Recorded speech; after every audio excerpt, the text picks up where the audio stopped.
Salam à tous et bienvenue sur Maroc 24. N'oubliez pas de vous abonner et d'activer la cloche pour ne rien rater de l'actualité marocaine.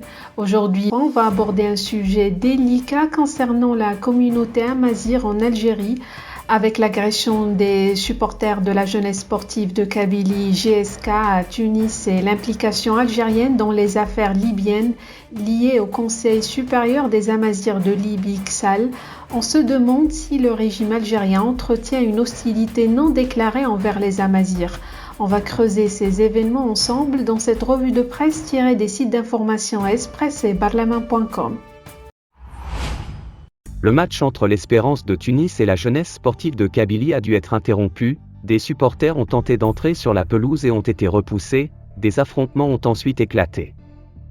Les supporters de la JSK agressés à Tunis. Aucune réaction officielle. Si c'était au Maroc, cela aurait déclenché une pluie médiatique de condamnation. Vive la Kabylie qui, main nue, se bat seule contre tous, a écrit ce lundi, le patron du MAC Ferhat Mani. De violents incidents dont un incendie ont provoqué l'interruption pendant plus de 30 minutes du quart de finale de la Ligue des champions d'Afrique entre l'Espérance de Tunis et la jeunesse sportive de Kabylie, Algérie, samedi soir à Tunis. Selon la radio Mosaïque et d'autres témoignages, des supporters de l'Espérance ont tenté d'entrer sur la pelouse après la première période, mais des policiers se sont interposés et des heurts ont éclaté. Des supporters ont renversé des poubelles sur les côtés du stade olympique de Radès et provoqué un incendie dans un couloir d'accès, des affrontements les ont opposés à la police anti-émeute, selon ces témoignages. D'un autre côté, le régime d'Alger après la Tunisie où il se considère en terrain conquis, et la Mauritanie qu'il essaie de mettre sous sa botte, s'est mis à dos un autre peuple, celui de Libye en l'occurrence. En effet, les capots d'Alger dans leur lancée s'immiscent dans les affaires intérieures de Tripoli, en sommant la Libye de dissoudre le Conseil supérieur des Amazighs de Libye, CSAL, de ce pays qui tente de se reconstruire. Du coup, c'est un haro sur les séniles d'Alger que l'on entend au fin fond du Maghreb et particulièrement à l'ouest. Ces derniers, plus séniles que jamais, ont saisi par le biais de leurs représentants diplomatiques à Tripoli, la ministre des Affaires étrangères Najla Mangouche, l'enjoignant ni plus ni moins, a déclaré l'interdiction du Conseil supérieur des Amazighs de la Libye et de le classer « organisation terroriste ». On estime les Amazighs à 700 000 personnes dont la plupart sont présents dans tous les rouages de l'État libyen.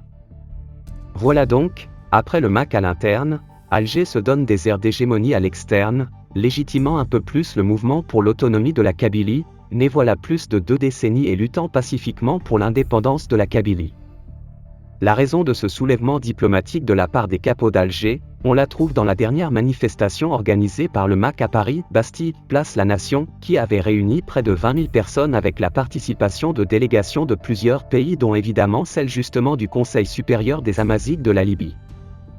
On l'imagine, cela n'a pas dû beaucoup plaire à l'est de l'Éden, d'où cette réaction injustifiée à l'égard des représentants des Amazighs de Libye. L'effet boomerang du Conseil suprême des Amazighs libyens, on le découvre d'ailleurs à travers un communiqué éducationnel quant à l'abaissée de la diplomatie en Algérie, pour les nuls. En effet, le CSAL y a dénoncé l'impair commis par le peu de pouvoir algérien à titre d'ingérence étrangère algérienne dans les affaires intérieures libyennes, le régime des capots étant un peu l'arroseur arrosé dans l'histoire. De plus, il a poussé l'effronterie jusqu'à envoyer un courrier au département d'État américain dans lequel les séniles d'Alger affirmaient ou mettaient en demeure ou avisaient les autorités américaines que ce CSAL abritait en son sein des terroristes. On se doute de la réponse du département d'État américain à l'Algérie qui a gentiment replacé la question à la juste liberté d'expression, plutôt que de terrorisme.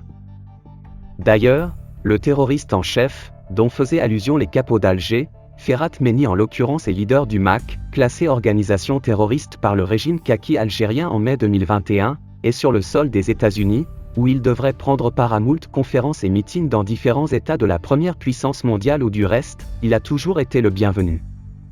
Il se murmure même qu'aux grandes dames de la France qui jadis l'avait abrité et qui est prête à l'abandonner ou sacrifier comme tant d'autres opposants sur l'autel de l'amitié nouvelle tout juste arrivée franco-algérienne, Ferhat Meni devrait exiler son bâton de pèlerin au Canada. En effet, pourquoi s'en prendre à la Libye dont la situation instable ne lui permet guère d'ouvrir un front avec l'Algérie ou autres États de la région ? Les capots d'Alger, dans un désir ardent de soumettre ce pays à leur diktat comme pour la Tunisie, sont en train de poser, un à un, des pions hégémonistes qui au grand jamais ne pourront damer. C'est ainsi qu'Alger veut construire le Maghreb. Pour rester informé, je vous invite à regarder les vidéos Maroc 24 qui s'affichent sur votre écran.